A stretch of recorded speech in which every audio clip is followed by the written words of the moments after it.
business trip. Did the people move around? It does tingle a little bit.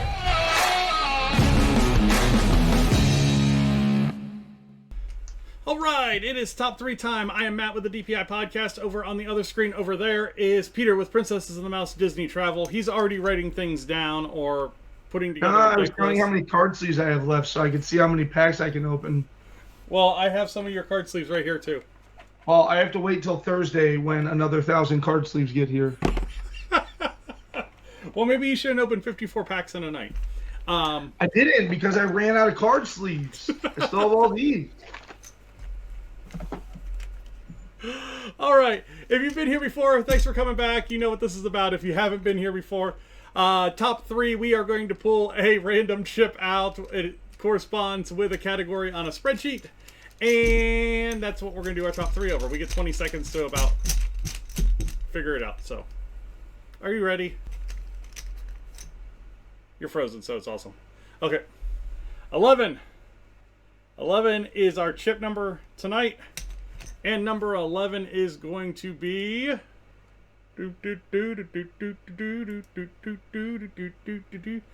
our top 3 hidden character spots.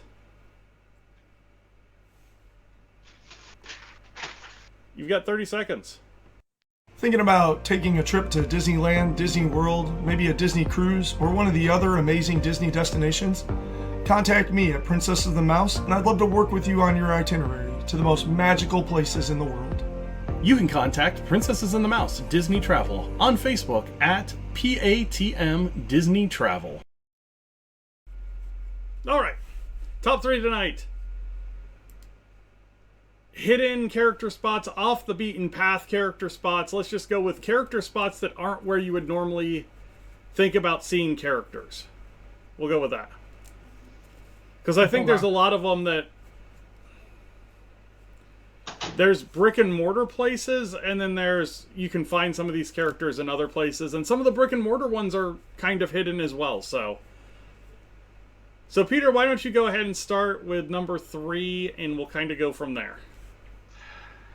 You know, I don't know if it's this is right, exactly like you're saying. It's hard to quantify or describe the locations that this top 3 is talking about, because okay, so my number 3, I'm gonna go with my number 3, and then I will explain more about that statement. So my number 3 is going to be where you meet Merida at Magic Kingdom. Okay. Right. So Merida has a fantastic meet and greet location where the only thing there is her, and it's very, very well themed. It's got all the Celtic decor. It straight up looks like you walk into an area inside of her castle, albeit open air, and you get to meet her.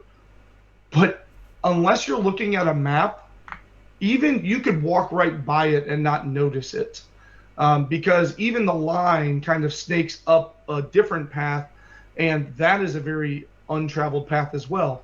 Because where this meet and greet is right on the other side of the bridge when you leave the main castle hub and head towards the spinning teacups, and nobody really, like hardly anybody goes down that path except for right away in the morning at rope drop as you're rushing to Seven Dwarfs, because that's the direction the Seven Dwarves line heads. Outside of that, what? I know where you're talking about. It's not Merida anymore, though. What? They refurbed that to Mirabelle. I said Merida because it's Mirabelle now. Yes. But anyway, this meet and greet spot, back to still, it's whatever character's there, you wouldn't know. I know, yeah.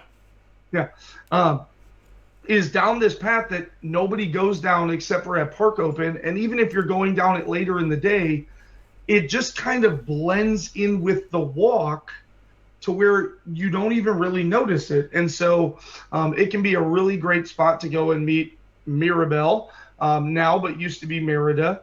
And it is it is a really, really good meet and greet, but it's lesser known because unless you're looking at a map, and you typically don't go that way. You typically go straight into there, or you go on the tighter pathway up behind into Fantasyland.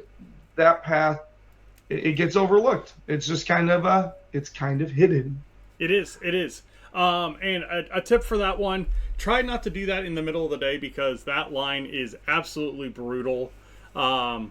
Because it kind of works its way down this almost fence, and the heat just radiates off the fence, and you just bake until you get back into that area. So just be prepared to bake a little bit if you're waiting for that one. Good number 3. I'm going to stay in Magic Kingdom for my number 3, and I'm going to go over onto the other side of the castle, kind of catty corner from where you are by the Cinderella Fountain, and you will find the meet and greets for the Fairy Godmother and for the Wicked Stepsisters back there as well. It's just kind of a pop-up one, but there's usually always just a little bit of a line and a photographer there. So that's when you know that somebody's meeting, is when you have that PhotoPass photographer there. But we've gotten lucky and seen both characters there. We've also seen Fairy Godmother there in the arches as well. But yeah, cool little area. You have the castle as the backdrop for this meet and greet, and the Stepsisters are fantastic. It's another one of those that it's kind of out of the way because it's a path that's used, but you kind of go up and around this area. And if there's not anybody sitting there or standing there, you don't know anything's really going on. So, no. So definitely when you're looking at the castle, it's going to be on the back right side. And that's where you will find the Wicked Stepsisters and Fairy Godmother. All right, Peter, what is your number 2? Oh, this is such a difficult. Okay, I always try to project like what you're also going to bring up, so that way we don't steal each other's. But this one I don't really have a read on. So let's go with I'm going to jump over to Hollywood Studios, and okay. There's actually a couple you and I could probably talk. Actually, yeah, I'm gonna go with this, and then we'll see what you bring about with your number 2. So my number 2 is going to be where you meet Olaf, because you've got the Frozen Ever After Theater. You start coming to the left of that, you see this queue for an exclusive vacation, this vacation short where Mickey and Minnie in those shorts. It doesn't play on TV or anything. It just plays in this theater kind of on repeat all day. And it really goes along with like my family when we're down there. Anytime we're in the room at night, it is typically Classic Cartoons channel. Like we just turn on the Classic Cartoons channel and we just watch the Mickey Classic Cartoons. So there's one of those in this theater, and then you kind of start to get sucked around the corner because you're leaving Indiana Jones, you're looking towards Galaxy's Edge, and just to the left of that, but set back, is the entrance queue to go meet Olaf.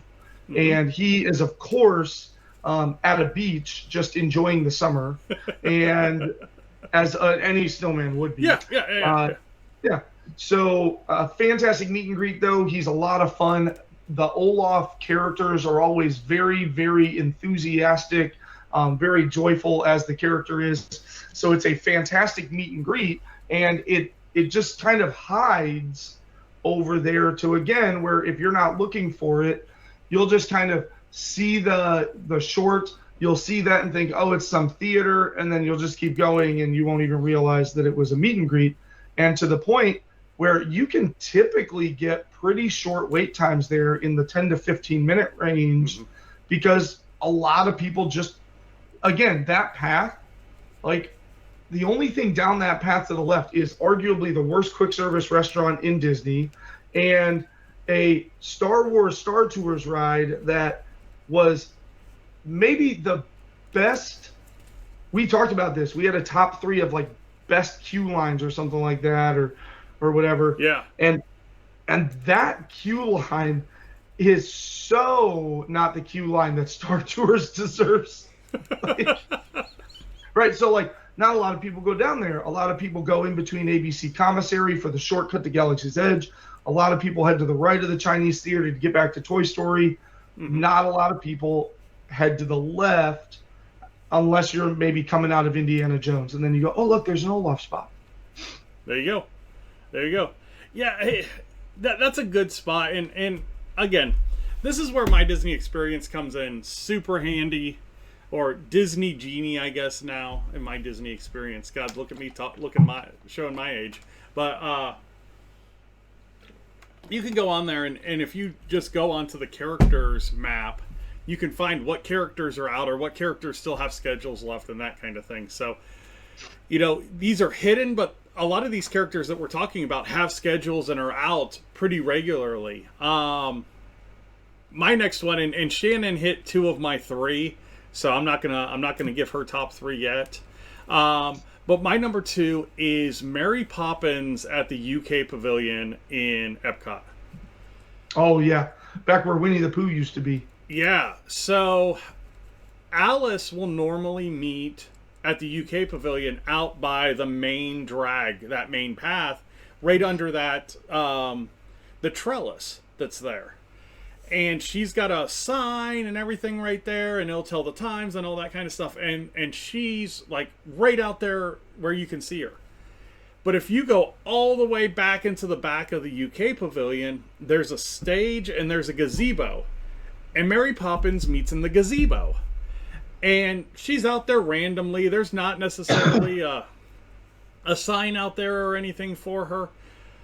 But she's out there quite a bit. We've seen her a few times there. So you have to because you can't see it from the main drag. So you've got to get back in there and actually explore a little bit to actually find her. So my number 2 is going to be Mary Poppins at the UK Pavilion. And that was Shannon's number 3. So let's go ahead. Let's get to our number 1s. And Peter, before you do your number 1, where can people find you on the intraweb? Well, Facebook is the best way. Just type me in and you will find me over on Facebook with Princess and the Mouse Disney Travel. I'd be happy to talk to you about your vacation. It's funny because I've been talking about how I don't have a lot going on, and then all of a sudden in the last week or so, I've booked 3 cruises, a couple trips to Disney World, and I'm working with another client on potentially another one. So, but it's crazy because I'm sitting here rolling through the month of February, and normally February is crazy busy for me because it's the 60-day out mark for all of my clients' spring break trips. So much so that I don't have a lot of clients right now that I missed my own 60-day out window.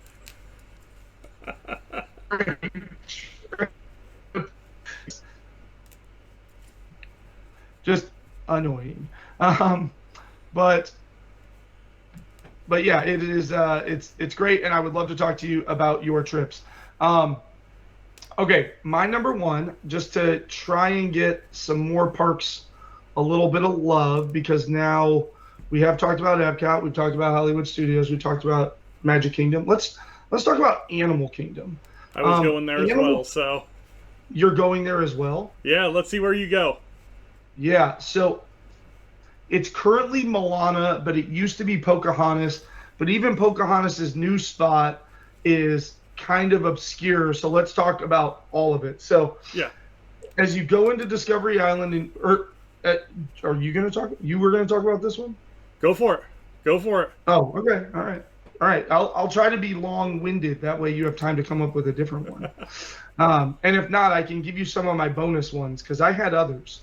So as you go into Discovery Island and you go to the right, you find arguably one of the best quick service restaurants. That and Satuli Canteen are the best 2 quick service restaurants at Animal Kingdom, in my opinion. Yes. The quick service restaurant I'm talking about is Flame Tree Barbecue. Across from that, there will a lot of times be there's a little stage, and there's a lot of times little shows and stuff like that going on. Across from Flame Tree Barbecue and to the left, there's an obscure little path that like disappears into greenery. Yeah, it's next to And the if you bathrooms, to the left of the bathrooms. Right. And if you go down that path, that is where Pocahontas and sometimes Miko used to be, and it's currently Mulan. And this place never has a line. It is at most like 3 people waiting in front of you, because why would you go there? And even if you were taking Matt's tip about character meet and greet locations, you can see the little Mickey head, but it's just green all around it. You're like, I'm here. I don't know what to do. And so it is such an obscure meeting spot, but it's so pretty back there. It's just surrounded by greenery. You get natural shade from any time of day. Back to Matt's comment on the location in Magic Kingdom. So it is a fantastic meet and greet. Pocahontas is now, if you're like, but I want to meet Pocahontas. As you're coming up to the bridge for Discovery Island, she's like tucked back in the little cave areas now. Yeah. And so she is very easy to miss, especially if you're coming up the right path, because if you're coming up the right path, you'll never see her. If you're coming up the left path, you might catch her behind you to the right after you walk past the little cave opening. So Pocahontas can still be a little tricky to find at Animal Kingdom. But in terms of obscure meeting places, I think that one takes the cake in my book. Yeah. The previous Pocahontas, current Moana, but even the current Pocahontas is all kind of tough to find. Yeah. No, that is 100% where I was going with my number one as well, because it is so unassuming, because it looks like it's just like a cast member only, going back to like a supply house for bathrooms. And no, it's a meet and greet. There's a meet and greet down there, and it's a good walk down in there too. I mean, it's not like a short path or anything. I mean, it's a good little walk into there. Yeah, you got to earn it. All right. Before I get into my number one, if you've got a better top 3 for obscure, hidden, maybe not run-of-the-mill meet and greets, put them down in the comments. Let us know in the chat. And if you have a top 3 idea, go over to the website. It's down below us, or coming down below us right now, patm.wixsite.com/planning, and let us know in that comment box. J-Bo, because I don't know any obscure character meeting spots. All right, so I am going to go with one that we talk about a lot, and it's a restaurant that the last time we talked about it, Peter told it to just pick a lane and stay in it. But I'm going to go with the Beast Meet and Greet at Be Our Guest. You're looking at me like... No, I'm reading information. Be prepared for our next segment. Okay. I'm predicting your questions that are coming in our next segment. All right.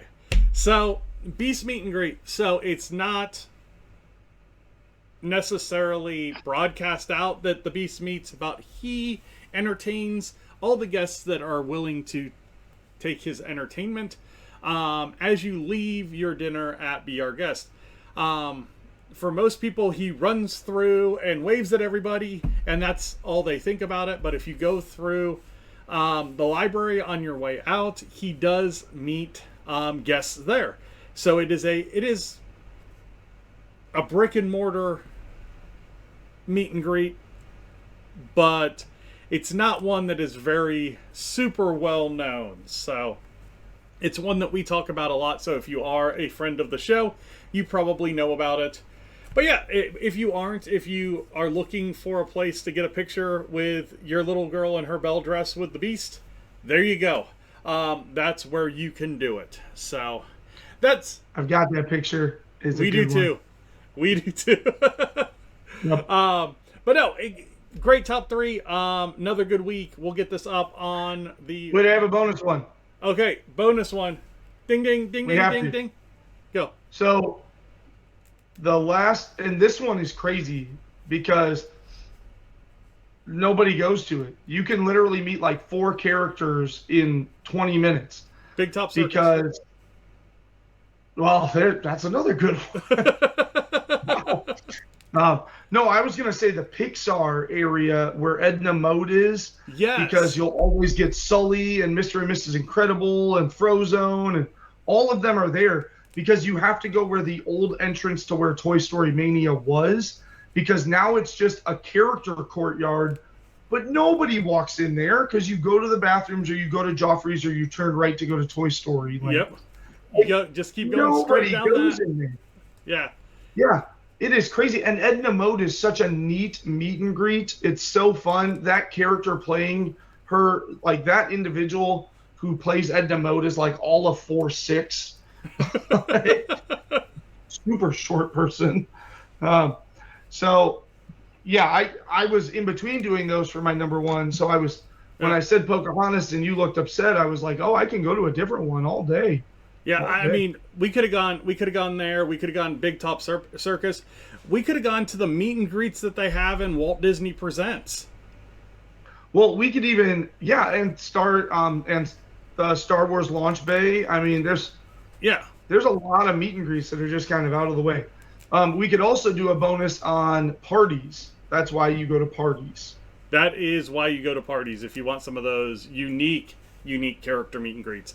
But you need to plan to spend some time in lines for those. Unless you are getting there because everybody early. else knows that's why you go to parties. Yeah. So great top three. We are going to jump into some Lorcana talk tonight. So, Peter, you ready for this?